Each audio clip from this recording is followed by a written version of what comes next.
kubereka aho ibikorwa by'isoko rikuru rya Bujumbura bigeze, ngira muravyibonera ko tumaze gutera intambwe itari nto. Rero inkuru nziza ni yuko novuga ati abarundi bose wanashaka nta numwe atari karitabira ibi bikorwa.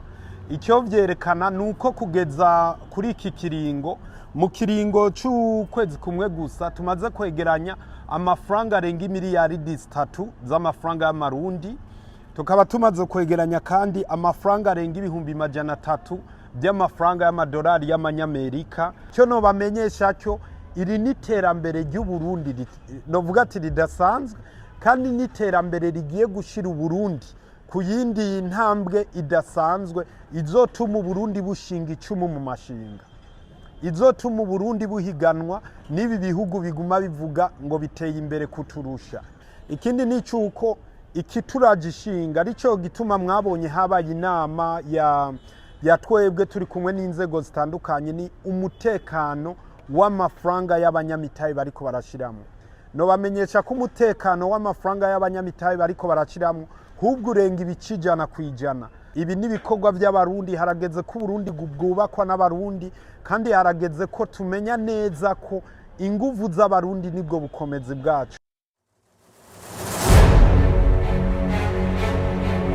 Ndabaramukije bakundwa, je nitwa Fablice Manirakiza. Uno munsi rero ni umunsi urangije ukwezi kwa mbere, turiko dutanguye ibikorwa byo kwegeranya imitahe mu kigega cha One Africa Investment Fund kizofinansa iyubakwa ry'isoko rikuru rya Bujumbura, kandi ari kigega cy'abarundi twese. Nkunze kubivuga ati ni ikigega kirengeye amoko, kirengeye imigambwe, kirengeye amashengero, ikigega cy'abarundi twese. Rero nkavuga ati icyo shaka kumenyesha nyamukuru ni inzira yo kuvuga ati ikigega kibandanya cyakira imitahe, ikigega kiruguruye, ikigega kizokwama cyuguruye, kuko uko ushiramwo umutahe, uko novuga ati uguramwo imitahe, ni kuneza yawe, ni kunyungu yawe.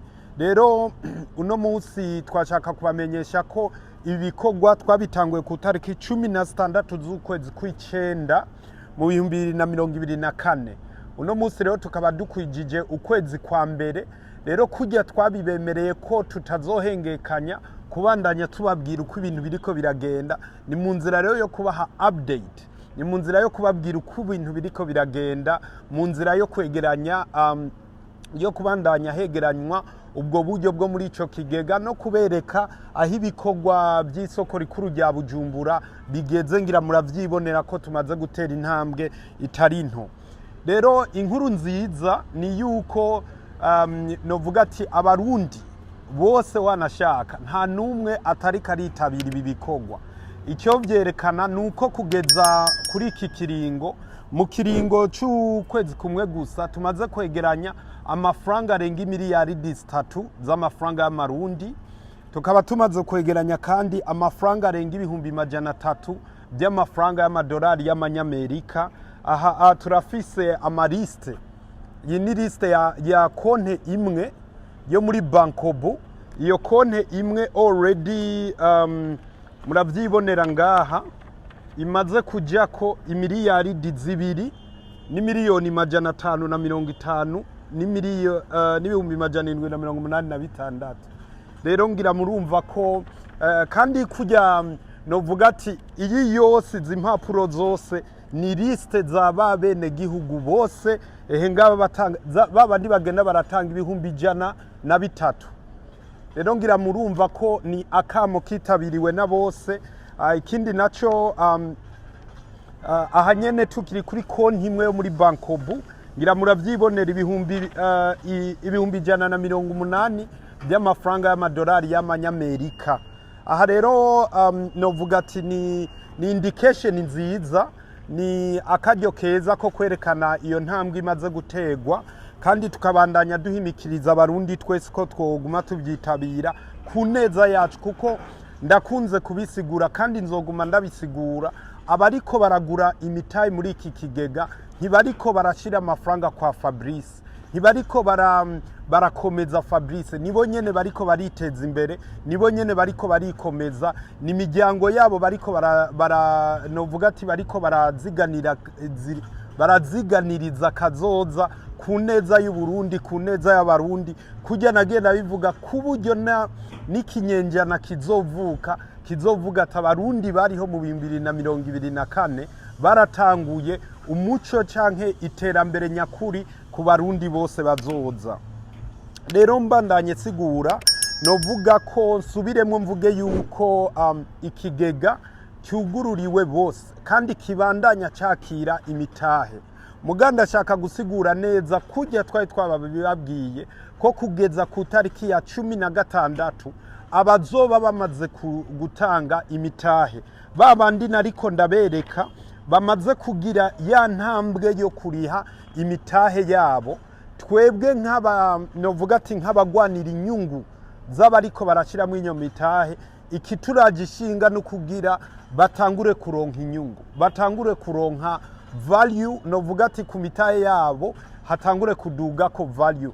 Arico rero twaciye tuvuga ati aya mafaranga rero amaze kwegeranywa nga kubera kijya nagenda basigura ko amafaranga ari bloke, ari mu makona ari bloke, kugezaho inzego z'ikigega kujya twagiye turabibabwira zizoba zagiye. Twovuga nk'abo bita ba trustee, twovuga nk'aba custodian, twovuga nk'aba register. Ivyo vyose rero nivyo turiko turakora n'ababijejwe kugira izo nzego zijeho.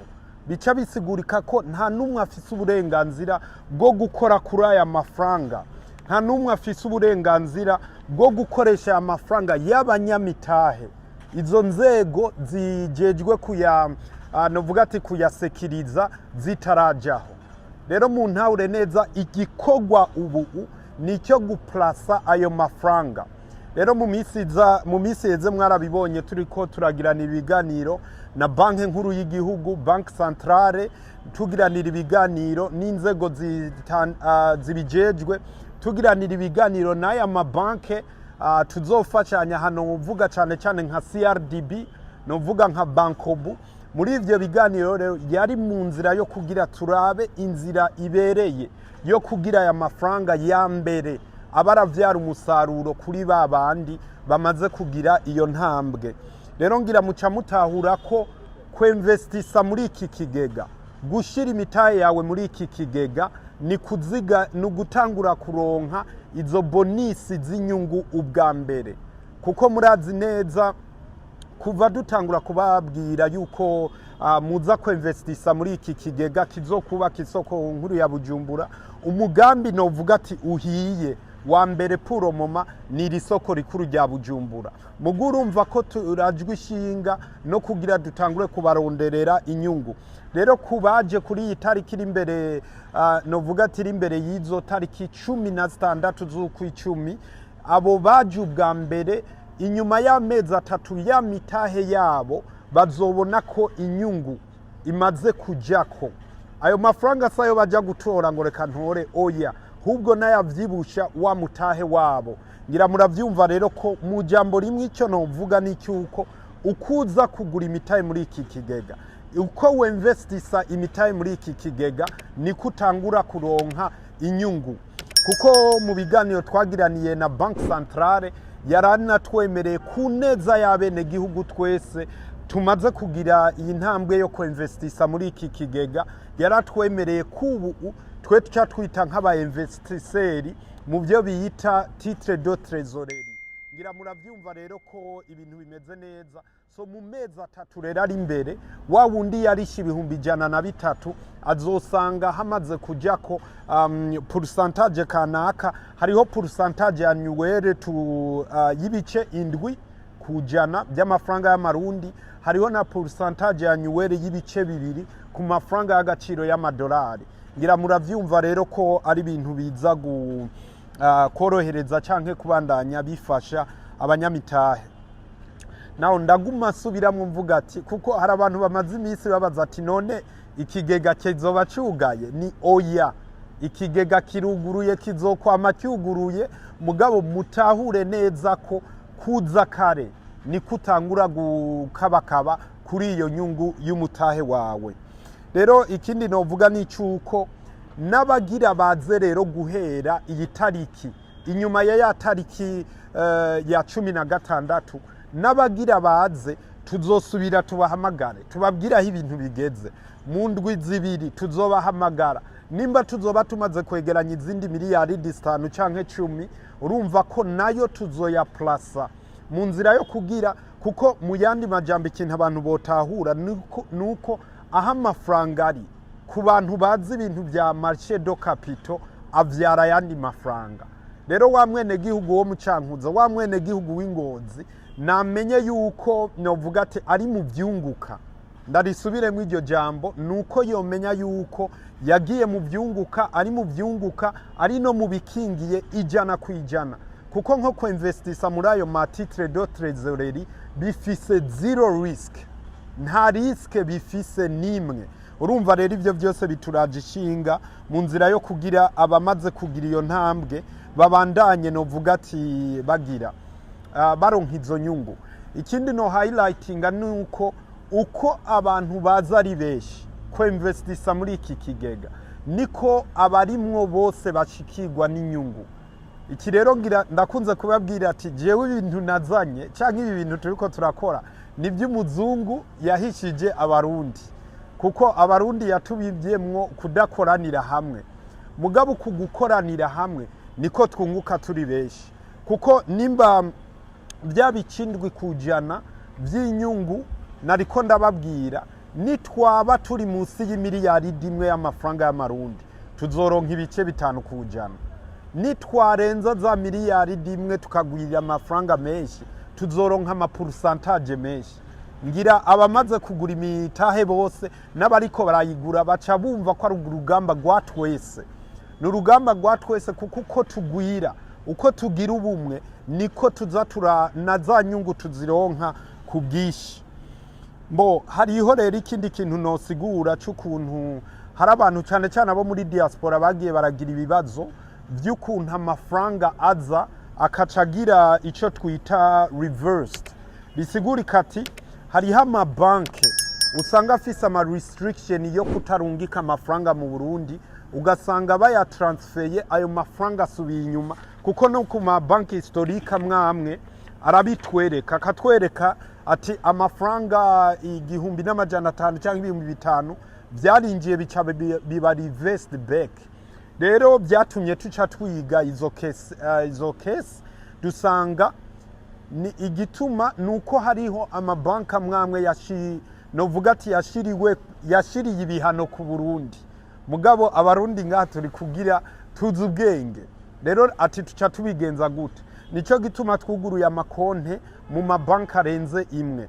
Turafise konte y'amadolari muri CRDB turafise konte y'amadolari muri Bankobu.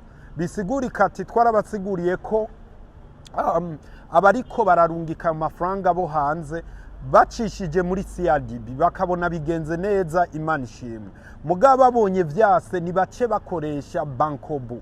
Izo zose n'inzira novuga ati tuguyiza. Hariho n'izindi logiciere hariho n'izindi application turiko turiga mu nzira yo kugura umutahe wawe canke imitahe yawe ukoresheje Visa card ukoresheje Mastercard. Ngira murumva rero kutituraje ishinga nicyo kugira abarundi twese twibandaniye muri iryo terambere kuko nta wushidikanya ko iterambere ryadushwayemwe nta wushidikanya ko twateye intambwe nk'abarundi turiko turakorera ku mugozi umwe. Rero ikindi gikomeye n'icyuko hariho abarungika y'amafaranga hanyuma bamaze gukonferma na banke yabo ikabaha bordero bakaca basaba ngaha iwacu tukaca tubagirira ijya acte d'engagement tukabashirira ko ni cash baronka ya acte d'engagement ya mafaranga bakaca basanga ntiyashitse ayo mafaranga akaca ba reversed back. Rero nkavuga ati abo ayo makesa ari karashikira nuko baca batwitura kuko mu gihe utabikoze uko bica bibonekana nk'uko umenga wo buri kurakora amanyanga. Rero mu nzira yo gufashanya nuko utwo tuntu twose tutaba turiko turagenda neza muca mutumenyesha. Subire ndabibutse ko muri za nzego zo mu nzira yo novuga ati zikigega harimwo urwego bita novuga ati institution bita register canke abo mu yandi majambo mu mategeko y'ikigega bagita transfer agency bisigurika ati nubu bafise list y'abamaze kuguramwo imitahe bose namanda bivuga ati biconsideringe nka logiciel kandi ivyo bizoba biri ku rwego digitale ku buryo we nk'umunyamitahe uzogeraho ubu ufise novuga ati nimero ya konte y'umunyamitahe yawe mu nzira yo kuvuga ati uno munsi uraguze ejo urasubiriye kugura na hirya ejo uragura rero bisigurika ati hazoba period soon ikiza no menyesha n'icuko bankobu yaramaze kuronka confirmation ya autorité de marché de capital ko ari yizodufasha ivyo bikorwa vya transfer agency bisigurika ati babanyamitahe bose ndiko ndabereka ngaha bose bazoba bari muri base de données ikurikiranwa na bankobu rero bankobu izongera igira igikorwa cyo kuverifya neza izo considera ya maliste abari ya maliste abayera muri CRDB iverifye irabe neza ko amaction waguze ahuye n'amaction wasinyiye kuri rya acte d'engagement canke rujya rupapuro rwo kwiyemeza kuba umunyamitahe ni kimwe nagiye ndasigura ati umuntu wese yo kwikinga mukiza kuza gukora amanyanga kuri ibi bintu nakazi kibazoza kwisigura ari mu maboko y'abajejwe umutekano rero ntiyagire umuntu numwe yoza gutoba ibi bintu kuko ni vy'abene gihugu twese ubuzoza gutobera bene gihugu twese urumva ko azoba yikwegeye rero ntiyagire uwogira uwo mutima wo gushaka kugira kubitoba ikindi novuga ni cyuko tworohereje abakiriya novuga ati tuguma tworohereza abakiriya ku novuga ati ku ntambwe iti ishimishije twarababwiye dusanzwe dufise ibiro by'ikigega ngaha mu mbavu ya Max Primary na stade iri kirubakwa mugabo uno munsi ndabamenyesha ko ngaha nyene ha kw'isoko aha nyene kw'isoko hariho biro y'ikigega rero we uguze umutahe ukawugura wari ahariho hose ingo ngaha kw'isoko ni one stop solution canke niyo ushatse ngaha nyene hariho abaja ba CRDB uzukariha amafaranga ngaha nyene acte d'engagement ugenda uyisinye ngaha rero abakunze abo bikunze kugora bamenye ko ngaha ku isoko rya Bujumbura turiko turubaka ushobora kwagurira imitahe ugasinyiraho ku biro vyacu nabibabwiye bishobora gukunda ubu rero turiko turakugwiza ama agency muri CRDB baratwemereye ubu hari hahambere muri Asiatique aha kuri siège muri bankobu hajya nyene kuri bankobu siège umuco microfinance kwa Siyoni n'Igitega tugira dutwareyo abaja baza barafasha abantu ngira mu biravyumva rero ko ari mu nzira yo kugira kwegera abariko baragura imitahe kugira biborohere ikindi novuga ni cyuko abariko baragura imitahe batandukanye kugura umutahe no gutuma abantu uwo muntu ashaka kugura umutahe uwuzoza muhenda ngo zana nje kukugurira uwuzoza muhenda ngo natumwe na Fabrice nakazi kiwe azoba yibwe bisigurika ati uwuri karagura umutahe arafise konte twarazibabwiye no ngaha mugende muzibereka genda wishikire kuri konte canke ni watuma umuntu ni responsibility yawe naba aja twa deployinze aba aja muzobona bariko barafasha abantu kubasigurira ntibabafasha mu kuriha amafaranga babafasha kubaha umuco nawe ubundi kuriha amafaranga ni responsibility yawe nk'umunyamitahe kuko bordero ni wewe uyijana nka proof yemeza ko arishe canke waguze umutahe wawe twagiye turabibabwira ko iki kigega cyugururiye bose cyugururiye abarundi bose n'abana murashobora kubagurira imitahe niyo yoba ari umwana kivuka akaba yamaze kuronka ibimugenga muri leta wewe ugiye kumugurira umutahe ugiye nk'uwatumye uwo mwana bisigurika turi umuvyeyi wiwe wandika izina rya wa mwana nyene mugabo ukaca wewe umusinyira nk'uko yagutumye ngira muravyumva rero ko ari ibintu byoroshe kandi kindi nacyo ama institution araguramwe imitahe ama banke ama groupe novuga ati ni bose turafise n'amabanke already amaze kuvuga ko agira nayo yisugukanye kugira nayo aguremwo imitahe kandi uzosanga yashizemwo amafaranga menshi cyane. Rero ku barundi bato bato canke twebwe abarundi bato bato tubure gusidukana niyo nka tubandanye dushiramwo imitahe kugira nabo banini bazoze basanga twipanze canke bazoze babona nyene ko natwe ibintu bibandanya bigenda neza. Hariho akazoza k'iki kigega cyo kuvuga ati tuzogera aho twugururira n'abanyafrika bose. Muga nkavuga ati irifo yuko abarundi bene wacu tubanza tukipangamwo neza tukavuga ati novuga ati na wa mwene wacu usanga ari ku gatumba kirima nawe abanza ashiremwo umutahe wiwe. Hanyuma nimba tuzovuga ati nyuma y'umwaka twakwijije miliyaridi 1,000, inyuma y'umwaka twakwirijije miliyaridi 2,000 tubone kugururira b'abanyafrika bandi. Rero icyo no bamenyesha cyo iri niterambere ry'u Burundi novuga ati ridasanzwe kandi niterambere rigiye gushira u Burundi ku yindi ntambwe idasanzwe izotuma u Burundi bushinga icumu mu mashinga, izotuma u Burundi buhiganwa n'ibi bihugu biguma bivuga ngo biteye imbere kuturusha.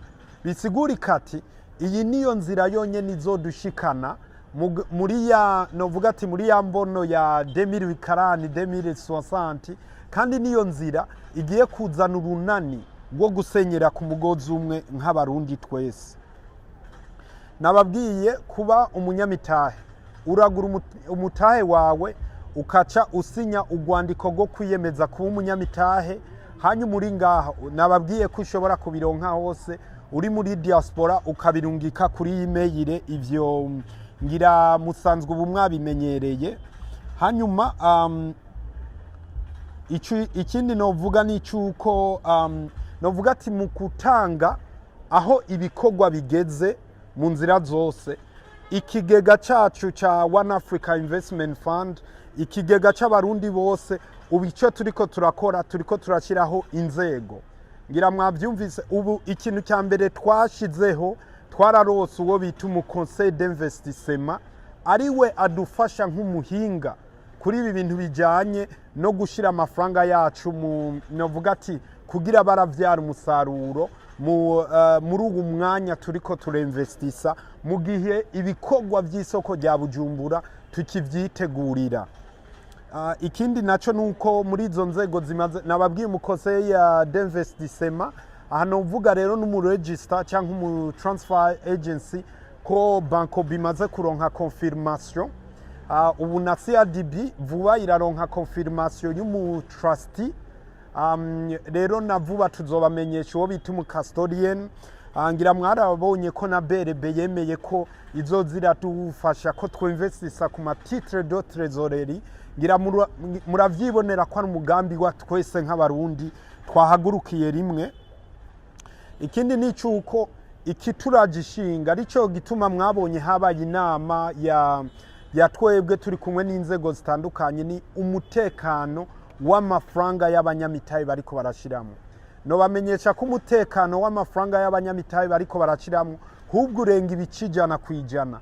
Nababwiye amakonte y'ubu ari mu cyo twokwita transfer accounts n'amakonte ari bloqué. Urumva rero ko ari umutekano udasanzwe. Ikindi no babwira ni cyuko kubijanye n'ibikorwa by'isoko rikuru rya Bujumbura muravyibonera ubu haraheze ukwezi dutanguye ibi bikorwa. Novuga ati ama étude d'ISO ivyigwa vyo gupima ubukomezi bw'ubutaka biriko birabi ivyigwa vya mbere kuko ibi ni vyigwa vya mbere kuri zijya nzu zitageretse inshuro zirezire. Aha ni kuri ya shopping mall azobageretse inshuro 3 5 nayo ubundi za zindi zigeretse inshuro zirenga 30 zozo tuzozana ivyuma novuga ati bikuze kurusha ivyo kugira ibintu bibandanye bigenda neza. Rero novuga ati iki gikorwa cy'isoko rikuru rya Bujumbura ariyo twise Buja City Plaza ni gikorwa turiko turitegurira bihagije ku buryo nababwiye yuko naho tuzobona abarundi tutabishoboye tuzokwifashisha abahinga baje bava hanze mugaba agaciro kahawe abarundi ibi n'ibikorwa by'abarundi, harageze ko Burundi bwubakwa n'abarundi, kandi harageze ko tumenya neza ko inguvu z'abarundi nibwo bukomezi bwacu. Murakoze cyane. Ku kintu kijanye n'ubuhinga bwa none turiko turakora bwo kugira abari hanze canke n'abari ngaha bafise ama visa card, master card, bashobore gukoresha ubwo buhinga, ni ikintu kiriko kirakogwa. Novuga ati turiko turakorana na Bankobu twababwiye ko ariyo izo ifise role y'umu transfer agency canke umu register, bisigurika ati liste y'aba banyamitahe bose izo biri muri Bankobu. Uwushaka kuriha, uwushaka kuraba umutahe wiwe ukuntu uri kurunguka aho ugeze, azoza aja muri Bankobu. Rero turiko turafashanya kwiga ubwo buhinga, kandi novuga ati vraiment birageze ku rwego ruhagije. Novuga ati turageze kuri 50% y'ukuraba ubwo buhinga, kandi biriko biragenda neza. Rero ni mu nzira yo kugira tworohereza abantu, novuga ati ku nyungu ya twese. Now ku kijanye naco n'igikorwa cyo kubaka iyi Buja City Plaza, icambere twarababwiye twabanje gukora cari cyo gusukura iki kibanza. Muravyibonera ubu namwebwe mwoduha amanota, amanota muduha yose turaza kuyakira. Muga twebwe aho duhegejeje turihijana kwijana, kuko target twari twihaye yo kuba mu kwezi duhejeje kuhaterasa, novuga ati kwegeranya. Ngira murabona ko umuriro wari warahasinzikaje, ivyo twabigeze kijana kwijana. Ubu rero ikica gikurikira ni ama étude d'iso no gukuraho ibi bikoresho. Naho kubikuraho turaspecifia tukavuga ati ibi vyuma vyose muhabona ni vya leta, si vya Fablice, si vya Ubaka Nation Group. Oya, gusa ivyo Ubaka Nation Group ifitiye ku burenganzira ni ibi bivu abantu bashobora gukoresha bagiye gukompakta ama parcelle, kandi ubishatse wese ashatse araza tukabimuha, wewe yizanira amabeni yo kubitwara, ivyo baravyemerewe. Nayo ubundi abashaka kugura ibi vyuma habari vyahiye baca muri leta, muri yobeyeri niyibikora. Rero ikindi novuga ni cyuko bivanye rero n'aya ma étude d'iso turiko turakora, aya mbere kuko iyi project tuzoyikora mu mafaze. Aya mbere kuri complex ya mbere turabona neza ko mu kiringo c'indwi imwe tuzoba tuyahejeje. Bisigurika ati inyuma y'indwi nka zibiri turashobora kubabwira ati faze ya mbere izokogwa gutya, izokogwa ku mafaranga nganuku, izokogwa muri kiringo kinganuku, tuzoyikora ukunuku nuku mu kiringo c'indwi nka zibiri. Urumva rero ko ari ibintu biriko biranyaruka. Nayo ubundi ku kibanza cyose ngaha antuka ni hafi hectare 3, ni hafi hectare 3, kuko aha muri iki kibanza kiri clôture harimo naha amabisi ahagarara, hakabamwo na hajya impande ya Palais des Arts, hajya hakorera obeyeri. Kijya cyose ni kibanza kiri Isoko. Ngira muravyumva rero ko ari ibirori, nkunze kwivugira ati ni ibirori, ibintu nibije kwambika iteka Burundi bwose. Muravyumva rero ko ari novuga ati ibintu bisheme. Nico gituma mwumva turiko turakoresha ubuhinga bwose, inguvu zose, ubumenyi bwose mu kwitegurira igikorwa c'iteka, ku buryo no mu myaka 50 izoza bazovuga ati iki kintu kiracari kuri, novuga ati kiracari kuri chat. Yeah.